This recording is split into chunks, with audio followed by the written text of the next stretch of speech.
Hi guys, happy Wednesday it is. Oh my gosh, what a night. And I have yet another Turo story for you guys. I just had my 6 Series BMW come back from a rental and oh my God, do I have some things to show you guys. I have never seen quite a combination of things happen during a trip like I did with this car. I mean, it's pretty mind blowing. Someone commented, I think it was last week, saying that they had seen my car in LA somewhere and saw a guy smoking weed. Well, whoever you are, you were right. That was my car, and they were definitely smoking weed in here, 100%. I'm about to show you guys what happened. So let me give you a quick synopsis of this trip. This was a really long booking. This car was booked for about a month, or just like a day over a month or so. High day rate on the car. The guy was paying about $100 per day. He had multiple extensions. There was no issues with him extending on time. He kept good communication. He got his extensions every time before the trip was over, would extend for, 4 or 5 days at a time. Nothing really suspicious that was going on. Then today he had tried to extend his trip, but for some reason he got a notification from Turo saying that he needs to return the car, and for whatever reason he wasn't able to extend it. So I don't know if it was a payment issue. I have no idea. He just sent me a screenshot showing me that wouldn't let him extend. I told him to just go ahead and give Turo a call. I guess he spoke with them. I don't know what happened, and he wasn't able to extend, so he returned the car. And he did return it as soon as he found out. So I didn't really have any issues in terms of like getting the car back or somebody giving me a runaround, which is usually what happens in an instance where, somebody is shady or just like not treating your car well. Well, I get the car back and there is multiple stuff that's wrong that I'm going to show you guys. So first, let's begin with the fact that in 1 month, this guy drove, are you ready for this? 7,000 miles. Oh my God. I have never in my 5 years of doing this, ever have I had anyone go over by that many miles. Never, which is, really funny because of all these new mileage changes that are going on. So crazy timing for that. But the most I've ever had people go over that was, excessive was maybe 1,000, maybe 1,200. Maybe they went on a road trip or something like that. But 7,000 miles in the span of a month is insane. This guy, what does that math come out to? I think that's at least 250 miles of driving per day. That is crazy. So then as soon as I saw that on the odometer, I was like, this cannot be real. Where was this guy going? So first thing I did, this is a Turo Go car. So naturally I didn't meet this guy. So I luckily on this car, I have 2 tracking systems. I have my normal trackers that I use on my car, and then I have it connected to Turo Go, which connects with the BMW tracking that is built into the cars. Now, when your car connects with the BMW tracking, the tracking has to be on the on mode inside your vehicle from the settings. So that's something you manually do before you connect it to Turo Go. And it's pretty deep in the settings, so I've never really had an issue with that. And then I have my secondary tracker on it. So I go to my tracker to see where this guy has been, and what I notice is that within a few days into his trip, the tracker had been disconnected. And then I just realized that the Turo Go tracker was disconnected as well. So there is no GPS history on where this guy was and what he was up to. And I didn't realize that the Turo Go tracker wasn't working because, well, one, when a car is on a trip, you can't locate the vehicle through the Turo Go tracking for the privacy of the renter. And two, I did get a notification, I think it was a couple of weeks ago, saying that there was an issue with Turo Go connecting to my car. But simultaneously, when I got those notifications, I was also getting those same Turo Go notifications for some of my other cars. So I thought it was a glitch in the system because my other cars were able to sync back up to it and I didn't have any issues, and I didn't even really think to check and see where this was at because the other cars kind of fixed themselves and I didn't have any issues with when people were booking Turo Go trips on my other cars. So I figured it was just maybe a glitch in the Turo Go system because I have experienced that before. So anyways, I really didn't have any reasons to check up on this car and see what was going on.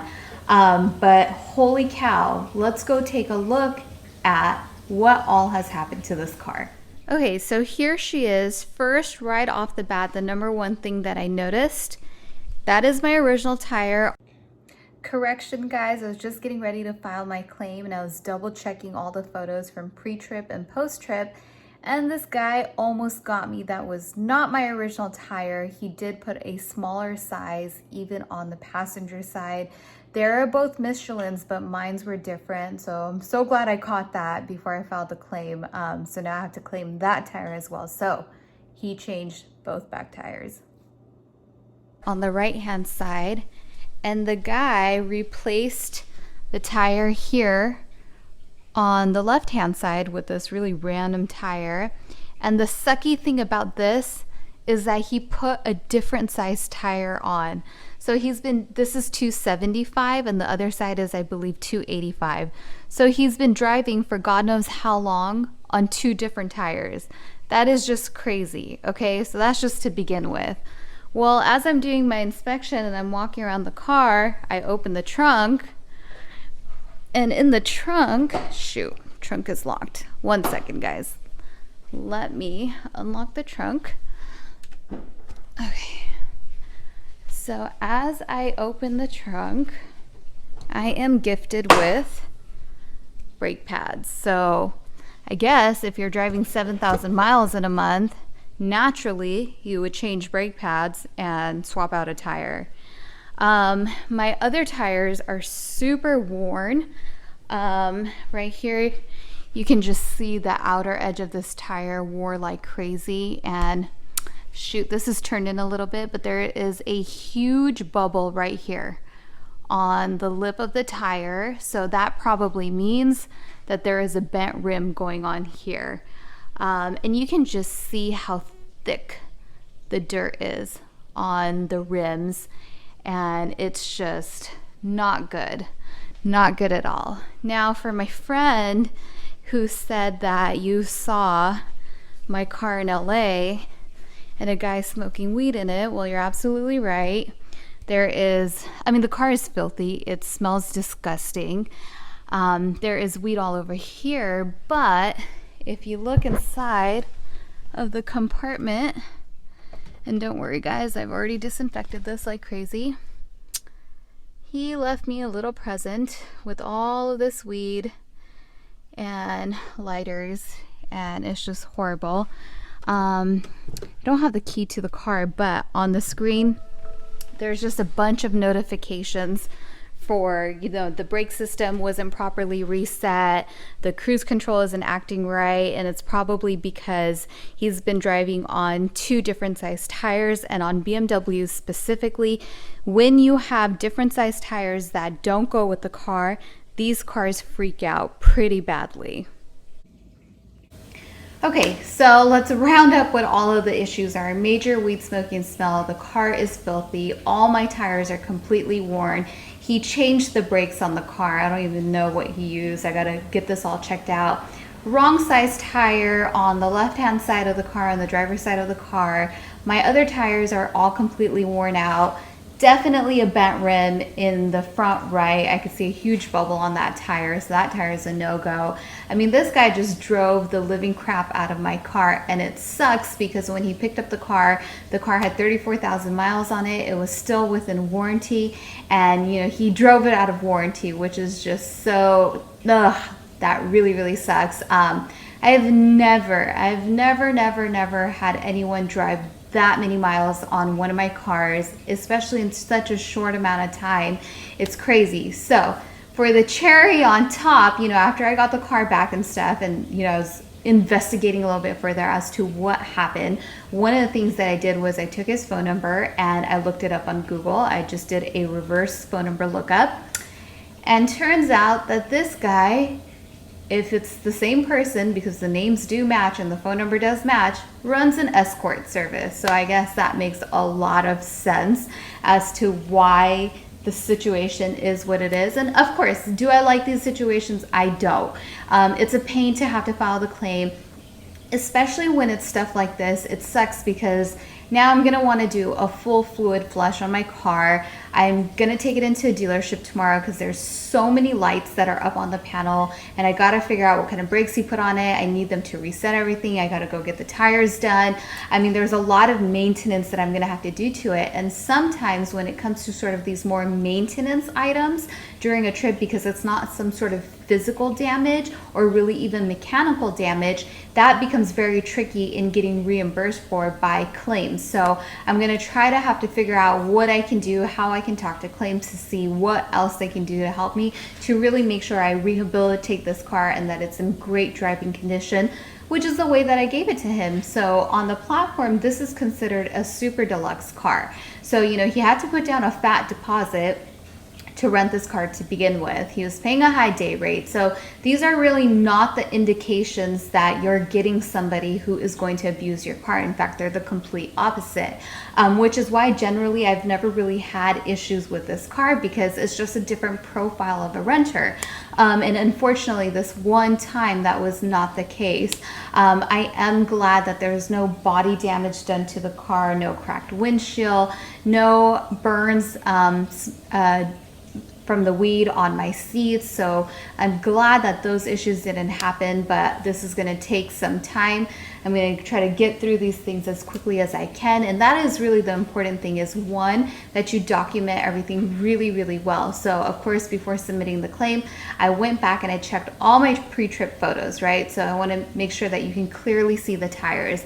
I have the tire tread measure photos for all 4 tires, so we know exactly where the tires were at before the start of the trip.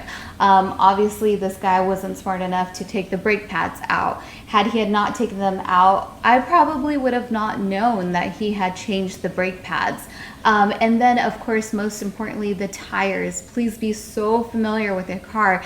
While this stuff is rare, it clearly can happen and does happen. So you just want to make sure that you catch these things.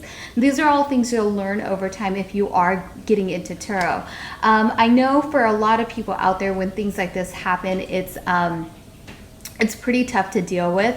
But I really believe that in any business, it doesn't matter what you do, and even in all my past companies, there are always issues, right?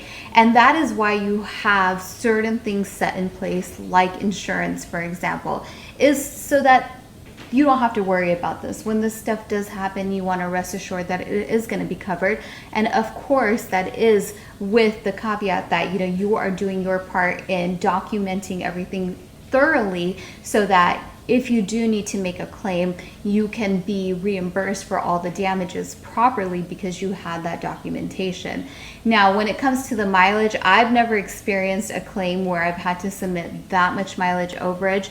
I believe the cap for mileage reimbursement is $1,000, but when it's something really extreme like that, I think what they do is they look at the value of the car at the start of the trip and then at the end of the trip, and they take that into account when it comes to your reimbursement. So I'm really, really curious to see how this is going to play out and how they handle such an insane mileage overage.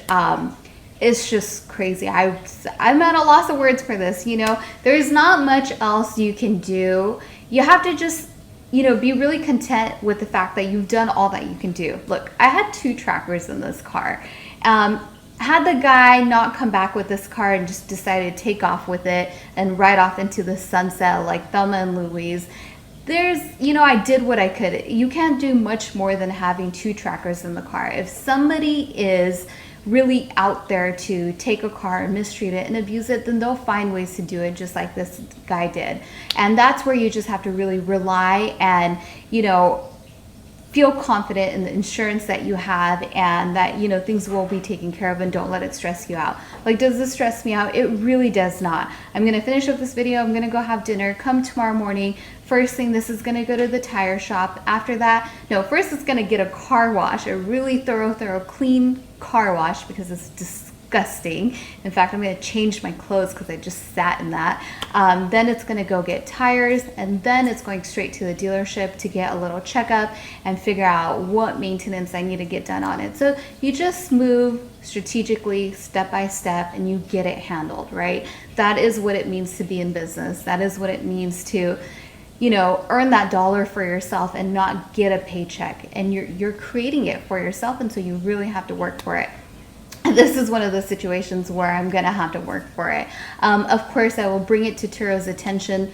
The information that I found on this guy, it's literally on Google. I will, of course, leave a very colorful review for this renter because this sucks and I don't want any other host to have to go through something like this for one of their cars. So you just deal with it. That's all that there is to be done, and that's all that there is for you to do. Get everything in a timely manner, and just rest assured that the system is going to take care of you. So to be determined how all of this pans out. Of course, I will keep you guys updated, but this is how my night's ending. Just craziness. All right, you guys, on that note, I will talk to you guys tomorrow, and we'll let you know if there's any updates. Thanks again for watching. My name is Saimah. This is Saimah's Experience. Oh, and before I forget, I am going to be starting my membership on the first week. Is the first week of September. My membership is going to include a lot of really valuable stuff, like one-on-one support with people who are either new hosts on the platform, existing hosts, looking to become new hosts, pricing strategies, so on and so forth. As the weeks go on, I will be providing more details. Some of you might remember that I was looking to do this back in March, but then the pandemic happened, and so that really threw things way off track. Now that things have really rebounded and are looking like they're in good shape, I think that this is a great time to start that. And so I see all the messages that I get from you guys, and believe me, you guys, I'm doing my best to help you guys out as much as I can. And this membership will be one way for me to really dedicate that time to helping you guys get started on your Turo journey. All right, you guys, thank you so much for watching. Take care. Have a great rest of your night. Bye, guys.